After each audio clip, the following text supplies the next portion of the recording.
Paris. City of love, romance and dreams. So they say. I used to say it too.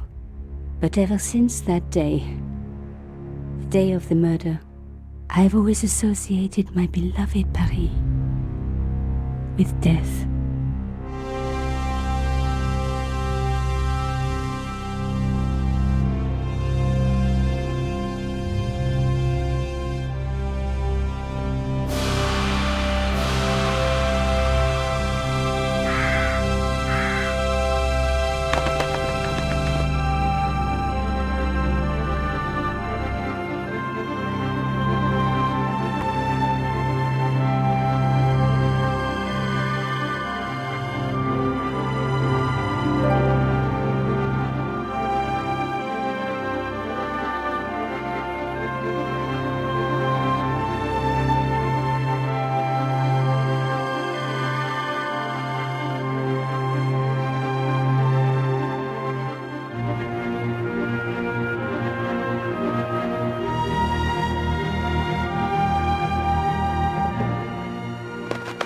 I was at home having a bath when my editor called.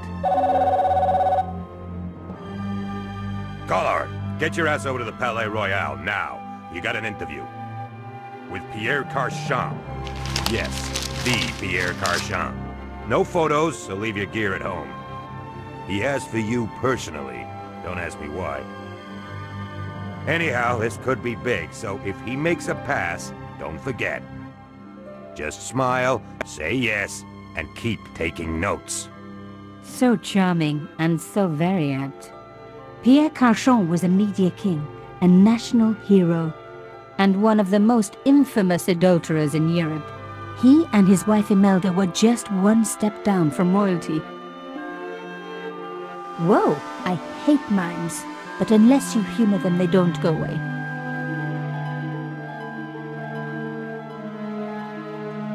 Here I was, the palace of the Media King and the Ice Queen. I pressed the doorbell and set in motion a chain of events which would change my life forever. Yes? What is it? Madame, my name is Nico Collard. I'm here to see Monsieur Carchon. Come up, we're on the first floor.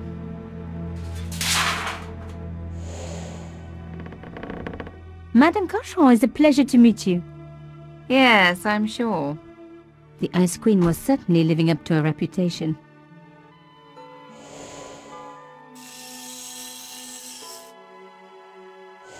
Will you be staying for the interview?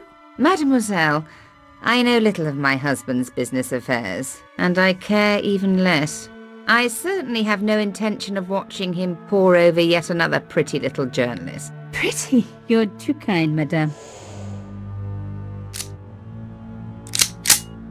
Ah, the talented and very beautiful Mademoiselle Collard. Such a pleasure to meet you at last. Monsieur Carchon, I am honored. Oh, I'm sure you are. Call me Pierre, please. But I do not flatter you idly. I was a friend of your father.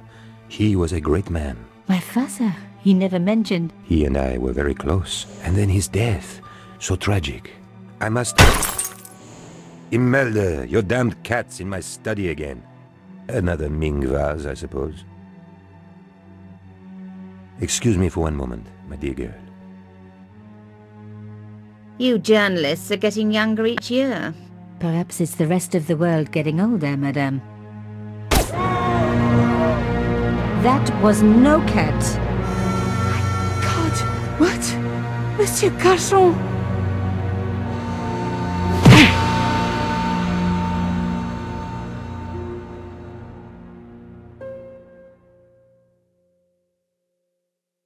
He's dead. I must call the police. You'd better stay here. There was a man. It was the mime. Do you think he... Well, I believe we can rule out suicide, don't you? No wonder they called her the Ice Queen. She would have been top of my list of suspects if I hadn't seen the attacker myself. And if I hadn't come across a couple of murders just like this already. One of the most important men in Europe murdered.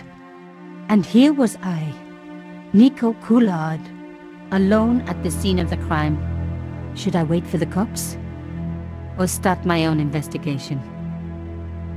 It was a no-brainer.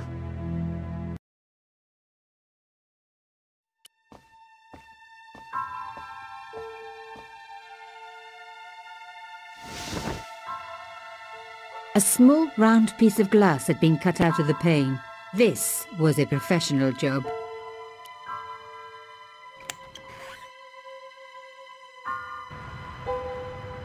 The killer must have used a ladder to reach the window. He was long gone. Guess he folded that ladder up, popped it in his pocket and took it with him.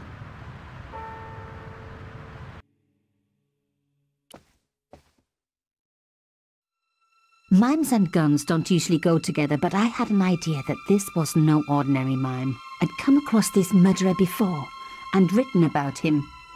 The costume killer. At least that's what I'd called him. It was one of my hair clips. My favorite, in fact. It must have fallen when I was knocked down. Some people hate searching corpses for clues. Me, I'm okay with it. Reminds me of an old boyfriend. In his pocket, I found a ticket stamped Bateau de la Conciergerie. Taking the ticket meant I tampered with the evidence. There was no going back now.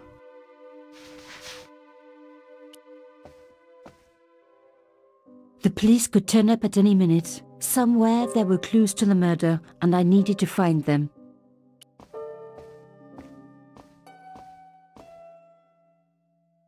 I reckoned that cloth might just turn out to be useful.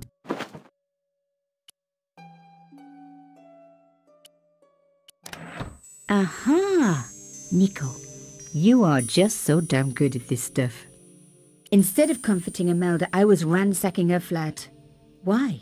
Because there was something going on here, and I had to get answers before the cops arrived. And hey, she'd been rude to me, so she had it coming.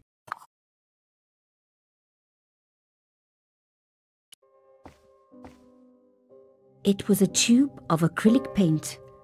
French ultramarine. Just the color I was after for my bathroom. I'm sorry, I have to go. Someone is... Young lady, what are you doing? Oh, this paint. It's my favorite color. For God's sake, keep the damn stuff.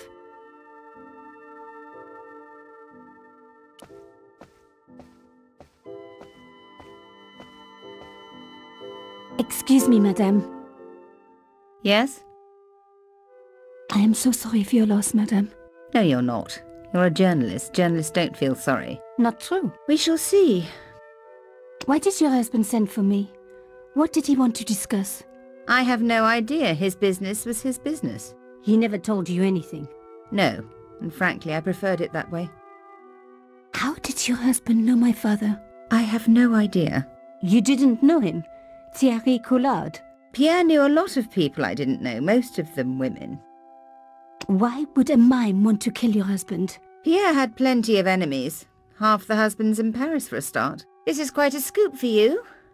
I suppose you're already inventing the headlines. Just because I am a journalist. Don't patronise me. You're all cut from the same cloth. Do you have any moral sense at all?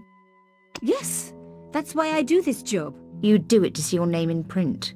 As if. My editor gets the byline, I just do the work. Well, don't expect my sympathy. The police will be here soon, madame. Is there anybody you would like me to contact? Family, friends? No, I have no family. Pierre and I were... He was all I had, really. Not much, was it? The dutiful wife. That was my role. He never talked, never let me in. I know one thing, madame. What? If you want to find out who killed your husband, then you let me do the job, not the police. Why? How do I know I can trust you? Your husband invited me here today because he needed me. I think he knew somebody wanted to kill him, and he knew I could help. I doubt it was your database he was after. You're wrong. I was onto his killers already, I am sure of it. Please, you owe it to him. I don't know.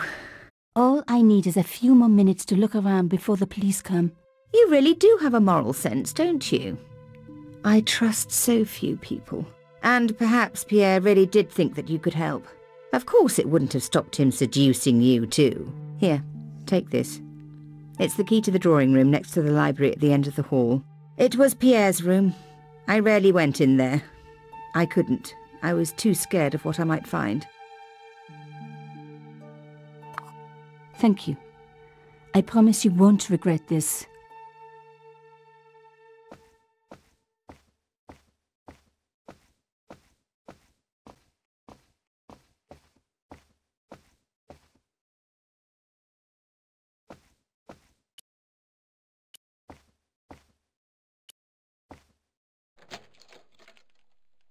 Now we were getting somewhere.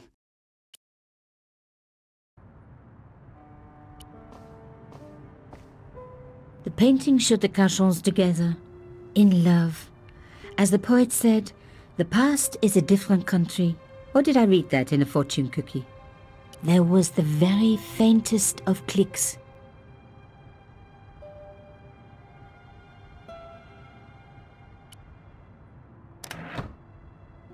Behind the picture was a safe.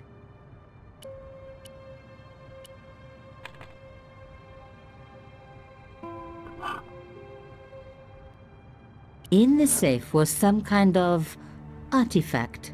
There were strange symbols on its surface. It looked like the printer's blocks I'd made at art school.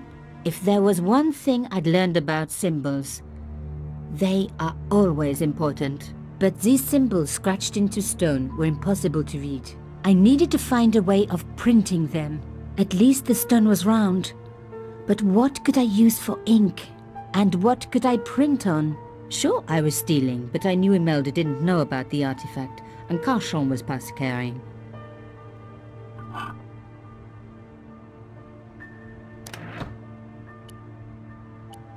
Putting the paint straight on the cylinder would be too messy.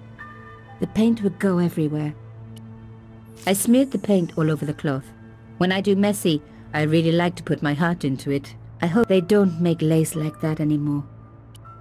I wiped the paint-covered cloth over the surface of the stone cylinder. It took me right back to art class at school. And Maurice, my gorgeous art teacher. Such a shame they had to fire him. Ah well, concentrate, Nico, concentrate.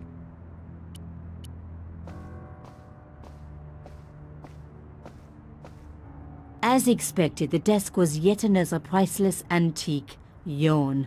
The blotter and in tray had clearly been placed with mathematical precision.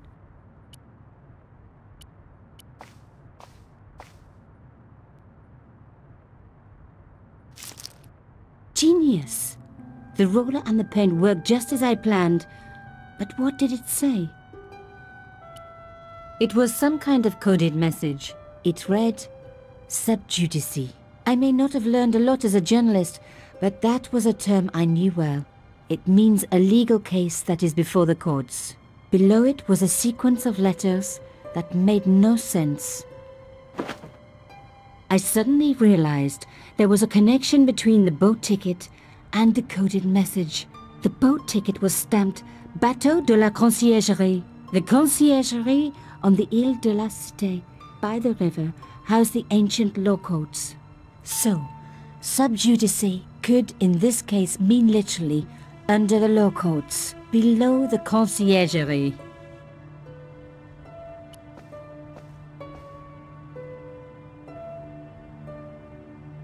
My heart skipped a beat. It was a carved elephant. But not just any carved elephant. It had been made by my father. I knew for certain because in my apartment I had its exact twin, carved into a box he had made. So Carchon had known my father. They really must have been friends. I decided to take the carved elephant. It clearly meant nothing to Imelda.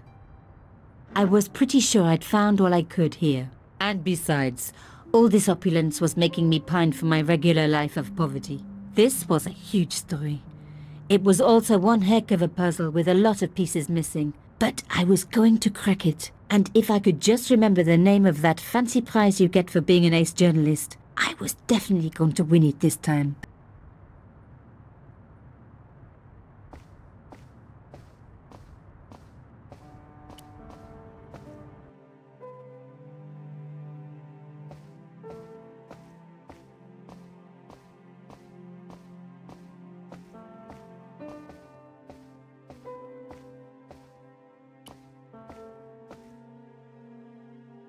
Did you find anything useful?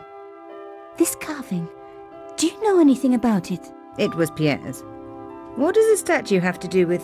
Please, I need to know. He was given it by a friend. Something to do with Africa. He never explained any more. No. But I think it was important to him. Always on display. Why? It was carved by my father. Oh, I see. I didn't know. Imelda, I will do everything I can to find the killer. Thank you, my dear. And if the police ask... Don't worry. You were never here. Sub judice was the key. I was going to have to find a way under the conciergerie. I decided to head straight for the quayside on the Ile de la Cité. If there was a way of getting under the conciergerie, it would have to be from there.